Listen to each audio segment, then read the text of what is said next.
रूठ जाएंगी जब तुझसे खुशियां, गम के सांचे में ढलना पड़ेगा।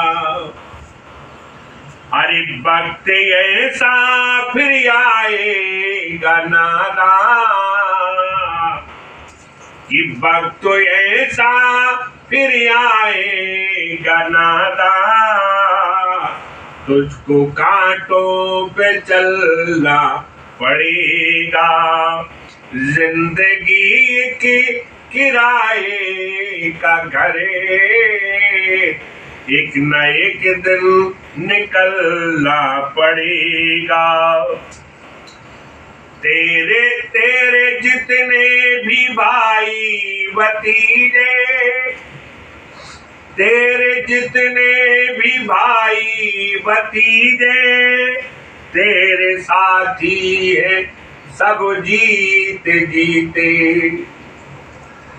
तेरे भाई और सब ये भतीजे, सब साथी हैं सब जीते जीते। अरे है अगर तुझी को इंसान बनना, कि है अगर तुझी को इंसान बनना, अपनी चौखट से टलना पड़ेगा। वो जिंदगी के किराए का घर है, एक न एक दिन निकलना पड़ेगा। तू यथा बात मेरी ये सुन ले, तू प्रभु नाम को है सुमर ले। उसके अलावा अर्जुन कोई नहीं है। तू यथा बात मेरी ये सुन ले, और तू प्रभु नाम को है सुमर ले। और छोड़नी होगी तुझको बुराई, अरे छोड़नी होगी तुझको बुराई, और ख्वाहिशों को कुचलना पड़ेगा। जिंदगी की किराए का घर है, एक न एक दिन निकलना पड़ेगा। भगवान श्री कृष्ण ने अर्जुन से कहा कि हे अर्जुन, उपनिषदों में निरूपित त्याग के भाव को ही गीता में अनासक्ति के रूप में प्रस्तुत किया गया है। इस अनासक्ति को ही श्री राम कृष्ण आंतरिक त्याग कहते हैं, और अनासक्ति ही गीता का केंद्रीय भाव है।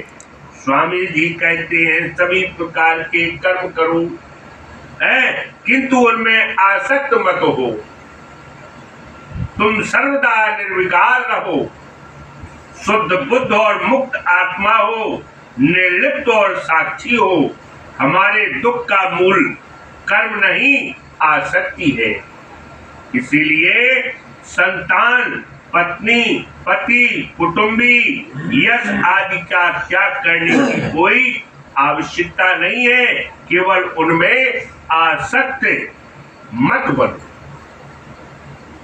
अरे अर्जुन, आसक्त के भजन तो केवल प्रभु ही हो सकते हैं, और कुछ नहीं।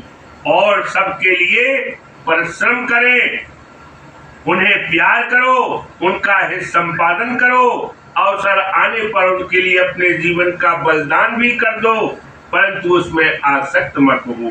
संसार में किया हुआ प्रत्येक कार्य भले बुरे का सम्मिश्रण होता है।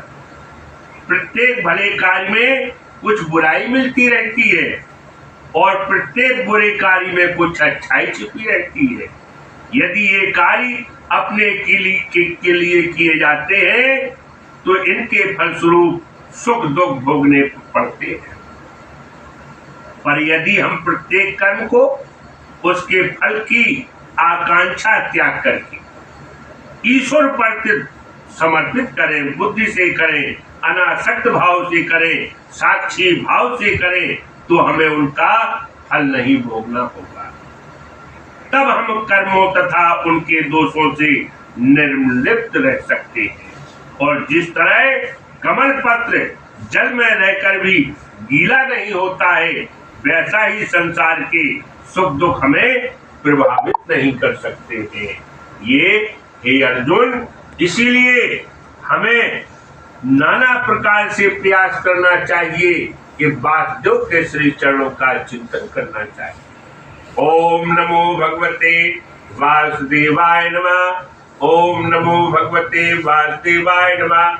ओम नमो भगवते वासुदेवाय नमः। तो आज मैं आपको भगवान श्री हरि की महिमा तथा उनके सर्वेश्वर तत्व का प्रतिपादन, श्री हरि को श्रीमद् भागवत, विष्णु तथा गरुड़ ये 3 पुराण विशेष प्रिय है। इसका निरूपण तथा आपको मैं इसका महात्म्य के बारे में आपको समझाऊंगा। बोलिए विष्णु भगवान की।